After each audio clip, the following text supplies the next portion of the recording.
If you struggle with all or nothing thinking around food and exercise, or feeling disconnected from your body after years of dieting or overachieving and putting your own needs on the back burner, or maybe you're struggling with midlife body changes, perimenopause, burnout, and just not feeling good in your body, you're going to want to listen to this episode. We are diving into not only how perfectionism might be hiding underneath that need for control or overachieving or trying to do everything quote unquote right, but then we're also going to dive into how you can start feeling your best in midlife so that the years that you have in front of you are going to be the best years of your life. So let's get into it.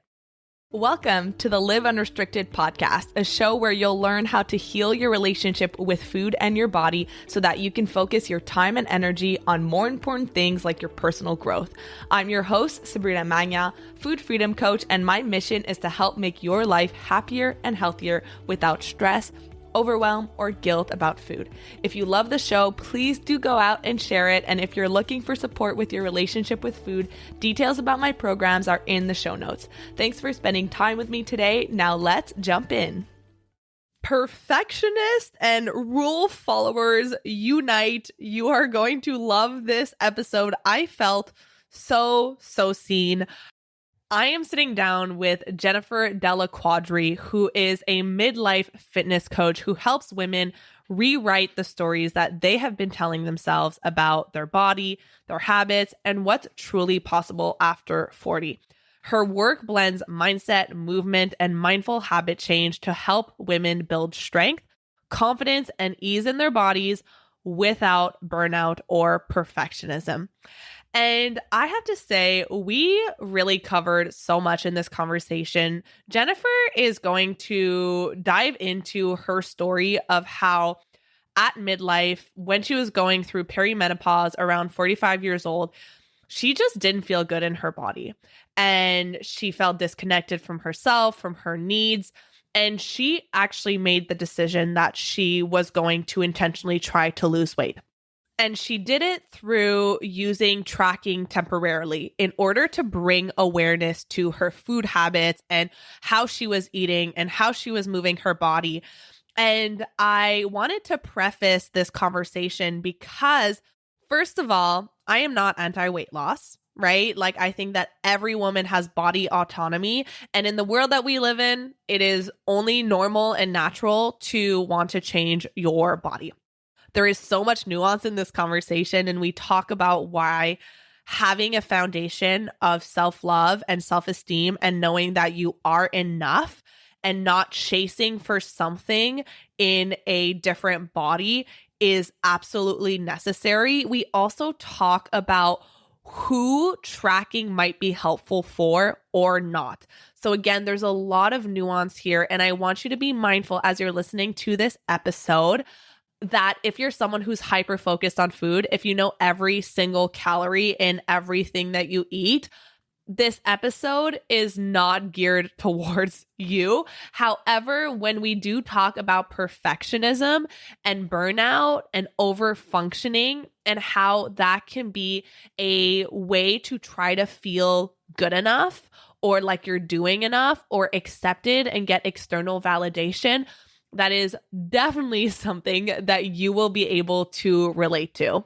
So in this episode, you're going to learn how to recognize the sneaky ways that perfectionism shows up in your health and in your eating habits, how to rebuild trust with your body even when it's changing in midlife, how to stop turning every wellness goal into another quote unquote project to perfect. For example, if you set a goal to hit 10K steps every day and then it ends up being this like all or nothing, if I don't hit it, I'm a big fat failure type of thing that you might be able to relate to. You're also going to learn how to bring curiosity into your food and body journey, and ultimately how to start feeling good again without guilt or control or overthinking. So let's get into it. Jennifer, thank you so much for being here. I am so excited to talk about perfectionism and burnout, because I know that so many women in my community struggle with this, high achievers, very type A, and it impacts every area of our lives, not just food and body image, but it creates this never ending sense of like low grade anxiety that you're not doing enough, you're not being enough, you're not good enough, and it's exhausting. So, can you tell our listeners what they can expect to experience if they take what we're about to talk about today, they apply it to their own lives? Absolutely. And I don't consider myself an expert on perfectionism because that would be of my perfectionist brain wanting to make things perfect. But I do know how much it can impact your life, and not just one area of your life, all areas of your life. So after listening to this podcast, my hope is that the listener will become more aware of their perfectionistic tendencies and how perfectionism might be showing up in areas that they don't even realize, so that they can start to address it. Because when you have perfectionism running the show, you have an underlying feeling of self-doubt and not good enough under the surface. And it impacts your enjoyment of life overall. So, best case scenario, they start to address that perfectionism and really start to love themselves more, accept themselves more, and ultimately enjoy their life even more. I love what you said about it being subtle. Like, there are a lot of ways that we know that we're perfectionists, and there are other ways that we don't. And I know that there's a lot of things that I do, like overthinking or doing something over and over and over again until I feel like it's good enough, that just feel like it feels like anxiety, it feels like control, but it really is that perfectionism, and it's trying to protect us from something. So I would love to hear, how did you get into doing this work? Yeah. So I didn't realize I was a perfectionist until I was in my mid 40s. I remember I was in my very first therapy appointment. It took me 45-ish years to actually finally go to therapy. I was the person who was like, everybody needs a therapist, but not me because blah, blah, blah.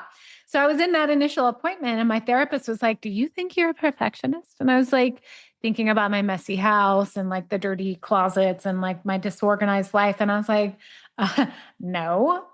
And then I started talking about things in my life. And at that time, I was at that point of burnout, which is why I started going to therapy to start with. So I was working a full-time job. I was being a parent, and I was also a volunteer on the board of an organization. My life was packed and I was exhausted, and my anxiety was through the roof. And so when I shared with her what my lifestyle was, my expectations of myself ultimately, she was like, "Are you sure you're not a perfectionist?" I'm like, okay, yes. And the light bulb went on, and I was like, I guess I am, right? And that's because my understanding of perfectionism at the time was different. It was like someone who's a perfectionist has everything, all their shit together all of the time. And I didn't feel like I did. But I was over functioning to compensate for a narrative of I'm not good enough. I didn't realize it, but I was saying yes to everything because I was people pleasing. And I also had such high expectations of myself as a mom, as an employee, as just as a person, as a partner, as a friend. And if I said no to something, that meant that I wasn't good enough. And so I was doing in order to achieve. So I realized that at the time. And it really helped me start to heal that internal voice of not good enough. Also, the stories of what it means to be good enough, and heal that part of me. And at the same time, I started to shift my focus on life. So at the time, I was a teacher, a classroom teacher, and I had been for 14 years. And I was feeling called to do something different. And I didn't know what it was going to be yet. So at that point, like I mentioned, I had my therapist, but I also hired a life coach because I wanted to heal, but I also wanted to like figure out what's next for me. And my life coach, through our conversations, I realized I want to be a life coach. And all of that iteration, I know you could probably understand this, is like when you realize that this is such a challenge that you've been through, you want to help other people with the same thing. So then I decided to dive into life coaching. And ultimately, the people who come to me are women who are just like me, high performers, perfectionists, overfunctioners, expecting the best. And they're recognizing that that tendency is leading them to burnout and ultimately just feel dissatisfied in their life. So now I help women with that. Specifically, the women who come to me are in midlife. And I would love to be able to dive into this too, more on the perfectionism as we continue our conversation, are realizing as they enter midlife, there are things out of their control. Specifically, they feel out of control of their body and their body image, and they are dissatisfied with how they look and needing to address that. So that's ultimately how I got it started. But this most recent iteration is more around body image and strength training and weight loss and how that can show up in midlife. Mm. I think what's really tough about overachieving and over functioning is that it does get us somewhere, right? And it is so praised. I know for me, like I would be lying if I said that it's not still part of my identity in some way, shape, or form of being proud of how much you can do and how much you can juggle and your multitasking abilities. And so, when do you feel like there is that line where it's no longer serving you to be over functioning? For me, it always shows up with anxiety. Like I have this like burning feeling in my chest and it's overwhelm. It's like I can't handle all that's on my plate. Mm. And if it's like I have so many plates being juggled and either some are crashing or I feel like some will crash soon. And that's always an indicator to me that something's out of balance and I need to either shift the number of things that I'm in charge of or delegate or reprioritize to bring my life back into balance. Yeah. And you were saying that perfectionism is often and overachieving is often to compensate for this feeling that you're not good enough, you're not doing enough, you're not being enough. And so we think that if I just do, then I'll feel better about myself. And do you find that that's effective? Like, do you find that there are some people who are like, no, I actually do feel better by doing more? Absolutely. And that is certainly not a bad thing. But I think that, and I'm sure many of your listeners can relate, as women, we grew up wanting to be the good girl, the one who works hard, the one who takes on the projects, the A+ student, the one who follows the rules, is on the syllabus, who's got all their ducks in a row. And then we get praised for that. Like, oh my gosh, you're doing such a fantastic job. Good job. You're a good girl. And then that tendency, that need to like be praised for your accomplishments and your achievements becomes so deeply ingrained. It's like you're needing that external validation that you are good enough. And then you overcompensate. Okay, if I'm good enough because I'm doing this, what if I like level up what I'm doing? And then I'll be even better. Mhm. Right. So there is a fine line where when you're doing all of the things, it feels good and it's life serving. But then there's also like this tipping point where you're taking on too many things and it's detracting from your enjoyment of life. Yeah, absolutely. I can so relate to like, well, I'm just going to do more. I'm going to do Uh-huh. more of what's working. Yeah. And you mentioned that there is a link between perfectionism and our body image. So can you tell me more about that? Yeah. So, just a little background on me and my relationship with my body. When I was younger, like elementary school age, I was overweight. And I became kind of like known as the overweight kid in class. And I took that on as an identity. And then there was a point when I got older, it was like middle school, high school, where I'm like, I don't want to be that person anymore. And so I did diets because that's what you did at that time. You go on a diet. And then I lost weight and I started to exercise and it all felt good. And I became a person who was more active and fit. And it was no longer part of my identity, being the bigger person. Felt healthy and it was doable. And then what I realized is like, I thought I'd healed it. but then it would rear its ugly head when things changed. For example, when I had kids, my body changed. And so at that time, once I had kids, I was like, okay, well, I guess I have to shift things up a little bit here because my body is changing. And so I started working out harder, like more cardio, right? Not overexertion, but just like that maintained everything. It was like, okay, if I work out enough, I don't have to obsess about food because that was my goal. I didn't want to obsess about food. I didn't want it to be something that controlled my life. And so instead I controlled the exercise, and that was able to like help me maintain. And then I hit midlife and I entered perimenopause. And as I like to say, the shit hit the fan because I was like doing all the same exercises, eating all the same foods, and gaining weight. And I felt like no matter what I did, I kept gaining weight, even though I was still doing the same things. And that's when I realized that I hadn't healed my relationship with food and with my body. I just found a way to compensate and reduce the symptoms of that body image thing. So because going to a therapist in the past worked, I was like, looks like I need to go back to therapy. But this time I'm actually going to talk about body image because it's something that I had always avoided.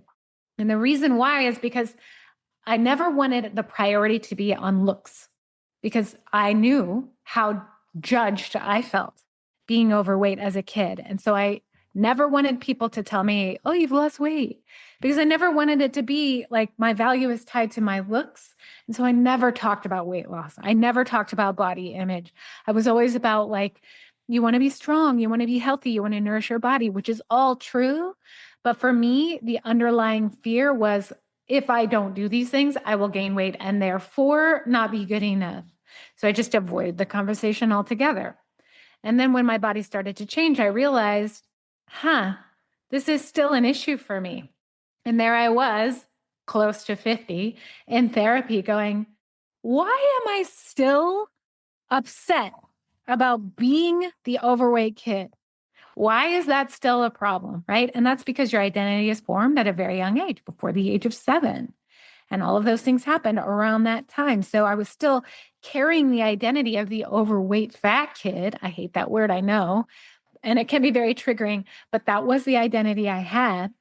And I was starting to heal that in therapy. And at the same time, rewiring my relationship with food and exercise to meet the needs of my current body. So instead of controlling the outcome by over exercising or restricting, I was actually like getting curious. What feels good in my body now? And paying closer attention to food for the first time. Because before, exercise could control the food. But now I was like, oh, wait, I actually do need to pay attention to my macros. I do actually need to know how many calories I'm eating because I had gotten into a pattern of overeating. Because in the past I could, because I could burn it off. It wasn't a problem. And so I started actually paying attention to what I was eating and the number of calories that I consumed. And there's a fine line here. And this is something I always tell my clients. It can spiral as a perfectionist to track your food. I was literally writing that down. Yeah. And so again, this is where the having support for the mental, emotional side when you're doing something like this is so essential so that you don't spiral. So I did have my calorie deficit number, and I did notice the tendency in my brain to be like, if I don't hit that number, I'm a big fat failure, like all that stuff, like the control, that perfectionism side starting to come out. But because I had support to talk through these things, to keep it from being a problem, it worked. And I only had to track my food.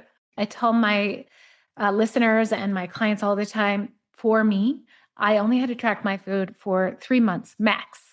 And then my body got to like a homeostasis, right? It's like, oh, this is how much food feels nourishing for me. This is like actually fueling me. It feels good. And I didn't have to think about food anymore because I'd figured out what kind of breakfast feels good, what kind of lunch feels good, when it feels good to eat, right? What kind of treats I can bring into my routine and my schedule. And now it's been a little over a year later. I don't track my food at all. I just know what works for my body and I eat more intuitively. Like you always talk about the importance of it doing. I can do it because I was able to recalibrate by tracking. with support. Like your story, there's so many good lessons from that, because one thing that I talk about is that calorie tracking, macros, having more awareness of your food intake is a tool. And just like any other tool, it can be used for good, and it could also be used as a way that ends up hurting you. Like a knife, you can use it to make a beautiful meal for your family, or you could use it to hurt someone. Right. And so I think you hit the nail on the head on the fact that you can use the tool as long as it's feeling good for you. And when you start noticing, oh, there is anxiety here, there is a sense of control that's coming into this. Same for fitness watch, for example.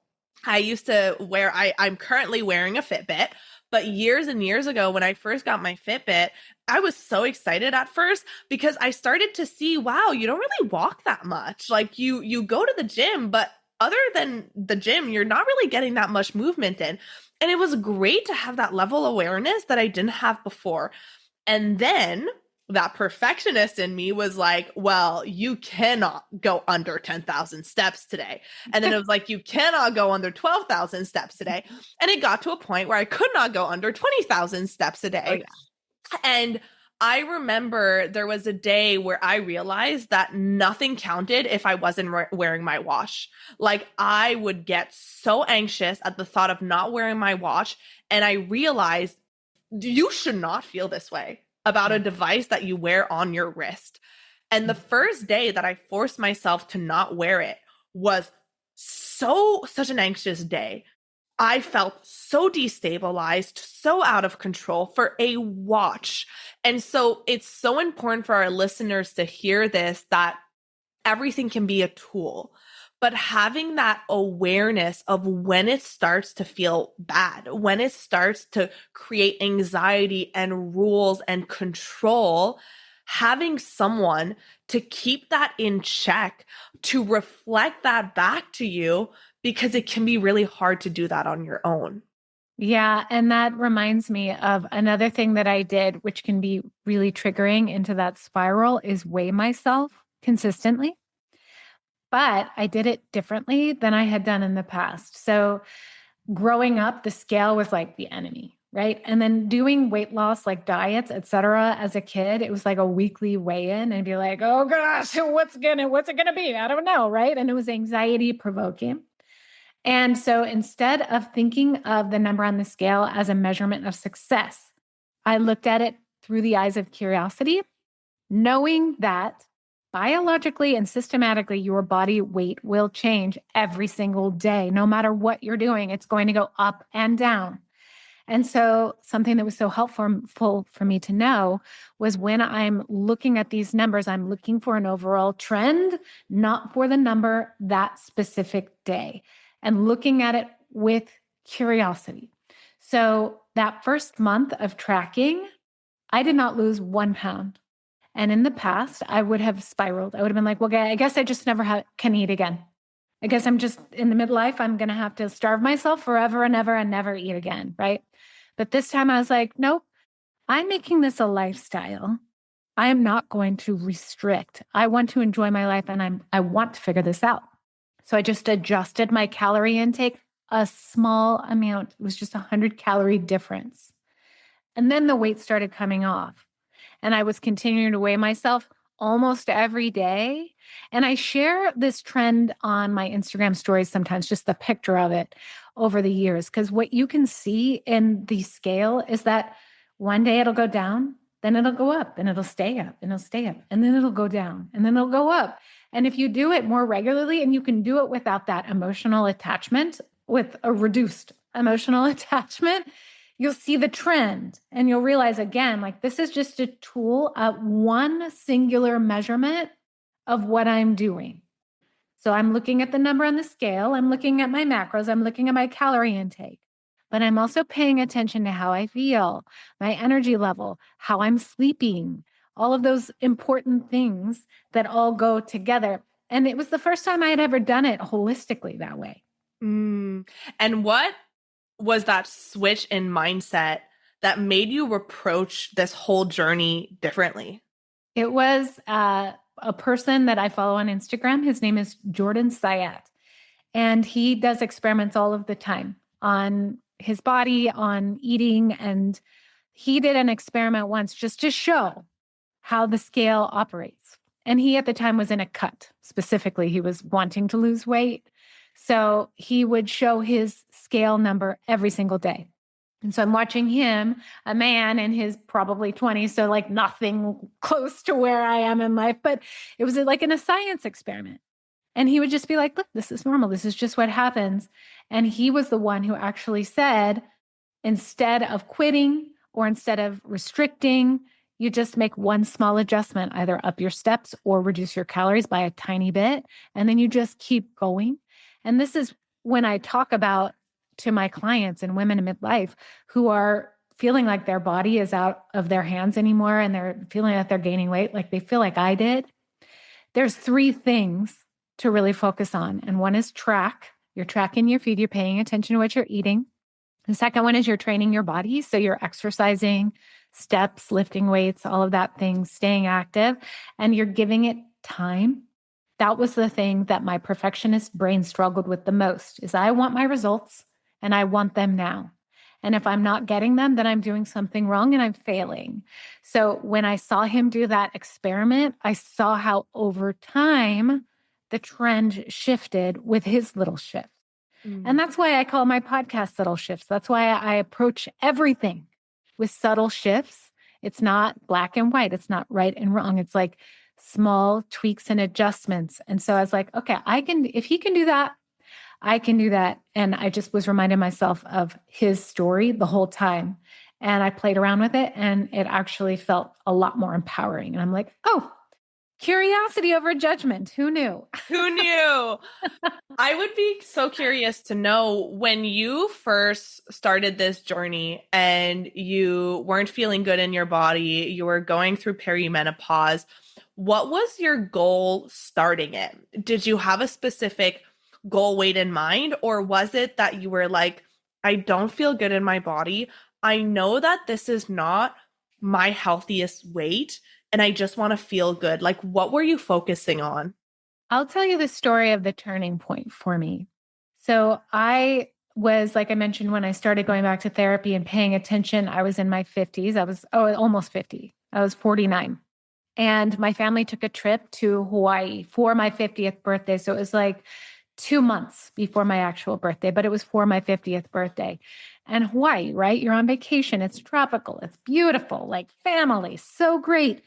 And I remember being in the shower in our little place crying because I felt like my best years were behind me. I was like, here I am supposed to be celebrating this monumental milestone in this beautiful place.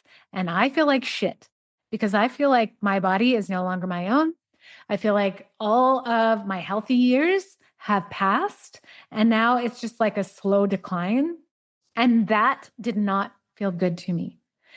And it was at that moment where I was like, okay, I am not going to quit on myself because the goal is not the weight. The goal is how I feel. And I felt bad. So somebody could have looked at me and been like, oh, yeah, she looks great. She's in shape. She's exercising. She eats healthy foods. Awesome. But it was how I felt inside that did not feel like me. I didn't feel like me. And so my goal was to feel like I was myself again. And so then I was like, I'm not quitting on myself. 50 is not an end. I will not allow 50 to be that end point and it's slow decline. And that was it. It was all a goal and to just feel good in my body again. So when I came to like, I want to lose weight, I had a number, but it wasn't like, if I don't hit this number, then I'm not, it was more just like, this is a number that I'm going to lean into, but it really is aiming to feel better in my body, feel stronger and emotionally and physically. And truth be told, after that, that was like the beginning of February. By my birthday, which is in April, I already felt like myself again. Wow. Yeah. So what I'm really hearing is that because it's important for everyone who's listening right now, I've always said I am not someone who's like anti-weight loss. I think that would be a ridiculous thing to say in the world that we live in. What I'm hearing though is that you approached it from a foundation of, I'm already good enough. Yeah. You didn't link the weight loss to, I'm going to feel so much happier. All of my issues are going to be solved. I'm going to be more lovable. It was a foundation of, I'm already good enough, but I also don't feel good. I don't feel my best, and I want to be able to feel my best. And you had a level of awareness the entire time you were doing it, that the second it doesn't feel good anymore, the second I'm getting caught up in perfectionism or spiraling about the numbers or the rules, that's not what this is about. And a lot of people, they get so caught up in that focus on weight loss that, like I did when I was 30 pounds underweight, you lose track of why you did it in the first place. And then you feel you're worse, you're anxious, you're miserable, you're hungry all the time. You're not living your life. And you wanted to be able to live your life more. And that was front and center for you. Yes. And that is the major difference from it all. It wasn't in an effort to prove my worth. And with age comes wisdom, right? And as we would hope, right? Who knows? But I had already learned how to love myself no matter what, how to believe that I am inherently worthy and lovable no matter what. I had already done the work for that. This was just physically, my body wasn't matching what my identity knew I really was, right? There Mm-hmm. was a mismatch. And so that was also really a big part of the approach. It was like from a place of self love versus self loathing. Like I'm not changing because I hate how I look, I'm changing because I don't feel good and I want to feel good in my body. And Mm-hmm. yes, I'm still worthy no matter what my body looks like. So it was like this whole iteration of healing that happened right around that time that I thought that I had already healed it. And that's why we talk about perfectionism. It's a shapeshifter. It shows up in an area of your life and you think that you figured it out. I'm not going to let that happen anymore. But then it shows up in another area and you're like, oh, hold on a second. I see you. And once you can do that, that's when you can start to approach things, specifically body image and even weight loss. And when you said weight loss, like you're not anti weight loss, I avoided talking about losing weight, like saying losing weight for the longest time because I never wanted to send the message that any value or importance has anything to do with your weight, right? But for me, it wasn't about losing weight. It was about feeling better. But part of feeling better for me was losing weight. And that was okay. Yeah, that's so important. And what you mentioned about having a sense of curiosity, I kind of put it on the same level as, let's say someone feels like crap throughout the day and they have no level of awareness about what's causing it. And maybe they're sleeping like ass and they have all of these habits like scrolling on their phone for hours that are unrelated to food and exercise and body image, which are those habits that tend to have a really strong emotional attachment to it. We would do the same thing of, well, let me get curious because I don't want to feel tired all the time. I don't want to feel lethargic all the time. So let me bring awareness to, like, what are my sleep habits? What are my self-care habits? Do I have any self-care habits? And it sounds like you got to a point where you felt very disconnected from yourself and you needed that period of reconnecting and bringing an extra level of awareness through tracking. And you mentioned, I don't do it anymore because I just needed to bring that awareness back in so that those were kind of your training wheels. And then you can go and bike on your own. Yeah. And I had avoided tracking for the longest time, even though I knew that it worked. I'd done it in the past. I didn't want to do it again because I didn't want to spiral into that overthinking about the numbers of calories. I was just at that point, I was like, I don't want to track. But that's when I changed my perspective of it instead of, an all or nothing thing. It's just awareness around it, just to see where I'm at. I'm just going to see where I'm at. And this is when I start working with clients. I do, as long as they're emotionally available and they have the support to track their food, to start by just tracking what they're eating without changing anything, just so they can get a snapshot of what's happening. Not trying, and my perfectionist clients, they immediately fall into the like, oh, but like, oh gosh, I have this cookie, and I'm like, literally all you're doing is tracking your food. You are not trying to change anything. But our brains, our overachieving brains, are like, there's a right way to do it. Even if I'm just tracking, I need to pay attention and it needs to be a certain number. It's like, no, you're just getting into the habit of paying attention and knowing what's in your food and getting curious. How do I feel when I eat these things? Emotionally, physically, right? So it's a different approach. And Mhm. it's not easy to be curious, which is why having support with it is so important, because your brain will send you all these messages like not good enough, all those old stories. It has to be this way, it has to be perfect, or I'm failing. And when you have someone in your corner who can reflect back to you what you're hearing, also help what they're hearing, and help you reconnect with the goal of why you're doing what you're doing. The goal is not to hit a calorie number. The goal is to feel better in your body. Do you feel better in your body? If yes, let's keep doing that. If no, let's get curious on what needs to shift. Mm-hmm. And doing it alongside with the goal is not to track for the rest of your life, because people get really dependent on that. Yeah. They aren't doing that connection with themselves and how their habits are feeling. So they're like, well, I'm just doing everything by the numbers. Yeah. And so then it's your life jacket, but you've never learned how to swim and you're dependent on that life jacket.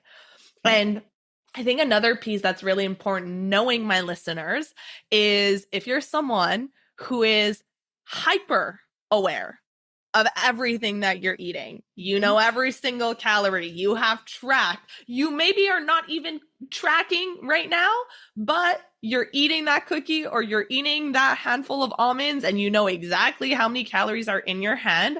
This is probably not for you. So that's another important piece, is that you need to understand your personality type and you need to understand where you're at, because the world of fitness and nutrition and food has so much advice, 100 different people telling you 100 different things, and you think that you need to do it all. Right. But when you tap into how does this feel for me? Do I feel like I need to be more aware of something that I'm already so aware of? Probably not. So that's the one piece, is knowing yourself. If you're hyper aware, this is not for you. And the second piece is, if you do relate to maybe the lack of awareness, maybe you're like, you know what, it could be helpful to help me just be more focused on what I'm doing and how it's feeling. The support piece is so important, especially if you have a history of body image issues, yo-yo dieting, food obsession, because it is so easy to fall down that spiral. It really is. And that's where you having your own awareness and your own intuition and self knowledge, really. Like, I am an expert on myself, right? And when you're an expert on yourself, you can decide, will this serve me or will it make it even worse? Like, will this exacerbate something that's already a trigger for me? A perfect example is, let's say you're someone who you don't really know where your time goes throughout the day. You're like, I don't even know what I spend my time on, but I don't even get anything productive done. Then maybe doing a time audit would be really valuable for you to actually get clear on where you are spending your time. If you're someone who is hyper focused on how much you're wasting time and you're creating so much anxiety around your tasks, then doing a time audit that's only going to make you more anxious might not be right for you. So again, like, knowing yourself is so important here. It absolutely is. And really in everything in life. And I know you talk about intuitive eating. It's all about knowing intuitively what you are needing, what is for you and what is not, and being able to discern the path that you take based on that. Yeah. So for anyone who might be in that midlife and in the same situation that you were, disconnected from themselves, often I feel like this happens because you have kids that you've given so much to, you have a career that you've given so much to, a husband or a partner you've given so much to. And this is such a typical women thing, is you put yourself on the back burner and your needs on the back burner. And so it's very easy to get disconnected from yourself. So let's say you are there and you feel like, man, I want to be intentional about feeling the best that I can.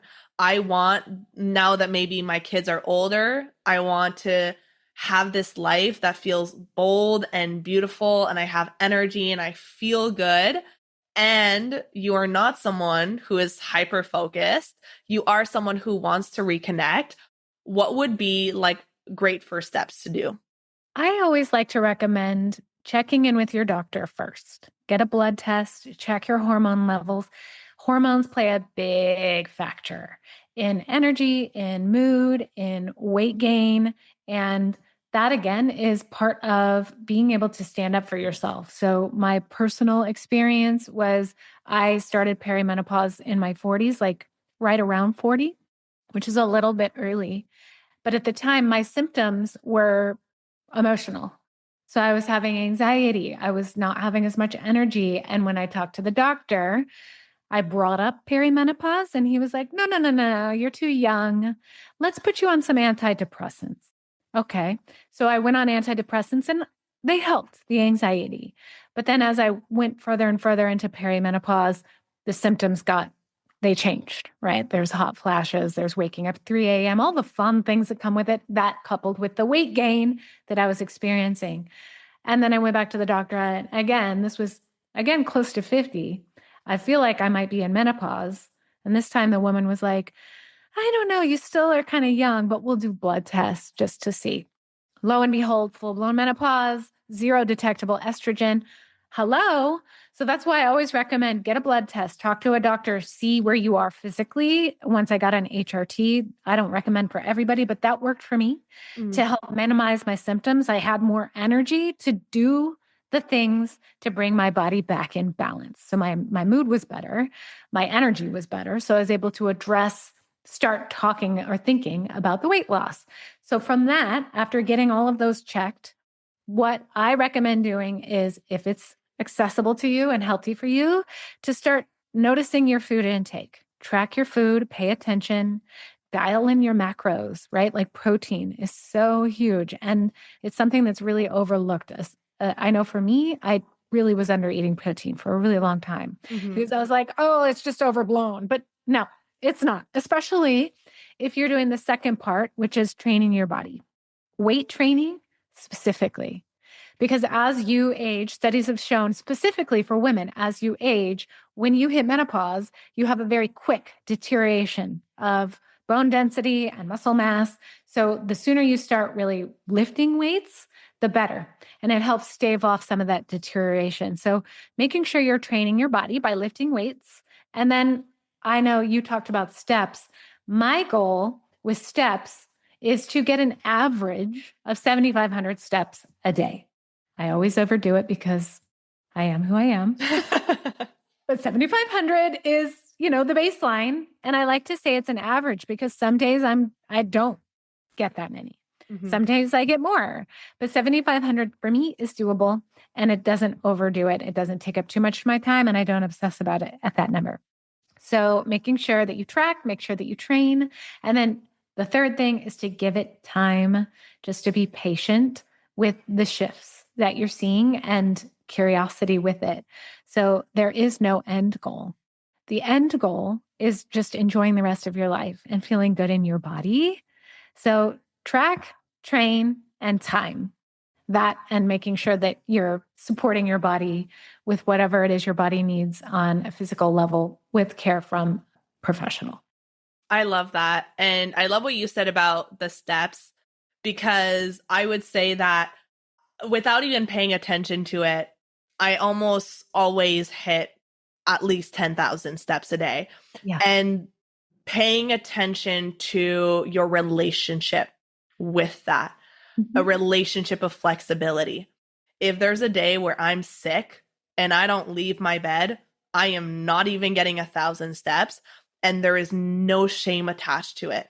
And so if you're listening to this episode right now and you're thinking like, ooh, I don't know if I'm ready for that, or ooh, that feels scary, or I'm scared I would like get caught up in those rules, then there is some deeper work to do there so that we don't get caught up in that negative spiral.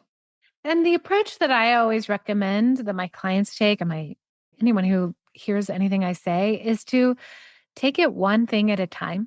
You don't have to dive in with both feet and do a complete life overhaul. You just pick one thing that you want to focus on and start making little shifts in that area. And Mhm. eventually it spirals to where you have the capacity to start paying attention to another thing until eventually a year later, all of those little shifts that you have made have led you in a completely different direction. And you can feel and see a complete difference in how you're living your life and in how you feel. Yeah, there is such an emphasis on that timepiece. I was talking to one of my friends a couple of weeks ago, and we got on the topic of a morning routine. And I started telling her about my morning routine. And if someone were to hear my morning routine, they would think I'm fucking crazy. Like there are so many steps to it. But what I was saying to her was that I didn't even realize how long it became, because it was 5 years in the making of starting with one thing, starting with movement. And then I was like, ooh, I would love to journal in the morning. Ooh, I would love to meditate in the morning. And then I just would add more. And the important thing is, I can not do it if there's a day where it just doesn't work out. But that acceptance that things build over time. And I know that's really hard for some people to grasp, because we live in a society of instant gratification, instant results, but instant results often lead to instant falling off of them as well. So when you can start with those small things, and I love what you said, focus on one thing at a time, build on it, give it time, let it be consistent before you move on to the next one. That's how you create that lifestyle consistency. It's so true. And you brought up meditation. That is something that we haven't even discussed, but I know that underneath it all, your emotional regulation is at the core of so much of this. Your ability to be curious, your ability to give it time and patience. When you have a practice, whether it's meditation or some other type of activity that gives you that flow state, you're better able to handle when things feel hard or when things don't seem to be working in your favor. And I've had years, decades long meditation practice, which absolutely has helped me through many of these iterations and challenges that perfectionism likes to throw at me.